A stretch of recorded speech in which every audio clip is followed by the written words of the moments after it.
Alors, la situation entre les États-Unis et le Venezuela, elle est carrément explosive, au point qu'on en vient à parler d'une possible guerre. Mais comment on a pu en arriver là? C'est justement ce qu'on va décortiquer pas à pas. La grande question qui est sur toutes les lèvres, c'est est-ce qu'une intervention militaire américaine au Venezuela est vraiment une possibilité? Pour le comprendre, il faut revenir au moment précis où tout s'est embané. En fait, tout a vraiment basculé avec une révélation du New York Times, confirmée presque tout de suite par la Maison-Blanche. Et là, attention, la CIA aurait reçu le feu vert, carte blanche, pour une opération secrète au Venezuela. Et le plus inquiétant, c'est que même des frappes au sol ne sont plus du tout écartées. Ok, mais alors, comment le gouvernement américain arrive à justifier une décision aussi radicale? Officiellement, il y a deux arguments principaux qui sont mis sur la table. La première raison, c'est une accusation qui est quand même très très grave. Le Venezuela aurait fait exprès de vider ses prisons en envoyant les criminels aux États-Unis. La deuxième, le pays serait tout simplement devenu une plaque tournante du trafic de drogue qui inonde le marché américain. Bon, ces accusations, elles peuvent paraître surprenantes, mais elles ne sortent pas de nulle part. Pour vraiment saisir tous les enjeux, il faut creuser un peu plus, parce que l'histoire de cette crise, elle est bien plus ancienne. En réalité, la crise d'aujourd'hui, c'est l'aboutissement de tensions qui couvaient depuis un bon moment, bien avant le retour de Trump à la Maison-Blanche. Le vrai point de départ, c'est la réélection hyper contestée de Nicolás Maduro en juillet 2024. Cet événement a littéralement coupé le monde en deux. D'un côté, on a ceux qui soutiennent Maduro, comme la Russie et la Chine, et de l'autre, ceux qui crient au scandale, avec en tête de file les États-Unis et l'Union européenne. Et ça dépasse la simple politique.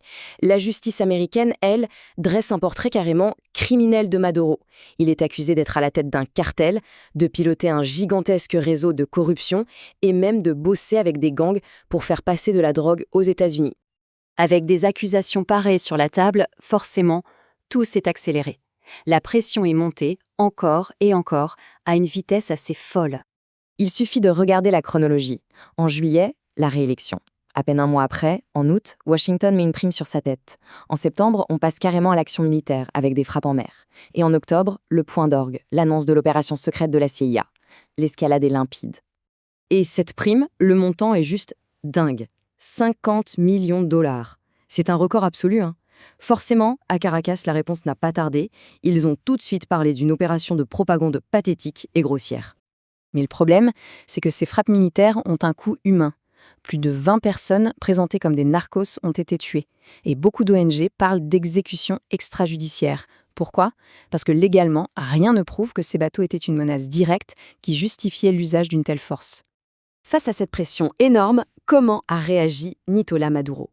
Eh bien, sa réponse est assez surprenante, parce qu'il a joué sur deux tableaux en même temps. D'un côté, la défiance totale, et de l'autre, un appel à la paix. D'abord, le défi. Il a tout de suite dénoncé ce qu'il appelle un coup d'État orchestré par la CIA, en faisant le parallèle avec les interventions américaines passées, de l'Afghanistan à l'Irak, et en rappelant aussi le rôle trouble de la CIA en Amérique latine. Et puis, il y a l'autre facette, beaucoup plus inattendue. En pleine allocution, il se met à parler en anglais. Et là, il ne s'adresse plus aux politiques, mais directement au peuple américain. Avec un message très simple, pas la guerre, oui la paix, s'il vous plaît. Sauf que cet appel à la paix, ça ne veut pas dire qu'il baisse la garde. Pas du tout. Au même moment, il annonce de nouvelles manœuvres militaires et il appelle les citoyens à rejoindre des milices pour défendre la patrie. C'est ce double jeu qui rend la situation si explosive, si imprévisible. Et si les raisons officielles n'étaient pas les vraies raisons? C'est en tout cas la théorie du gouvernement vénézuélien, qui lui propose une lecture totalement différente de ce conflit. Pour le Venezuela, la conclusion est claire. La drogue, ce n'est qu'un prétexte. Le véritable but des États-Unis serait de renverser le régime pour mettre la main sur les réserves de pétrole du pays, qui sont, il faut le rappeler, parmi les plus grandes de la planète.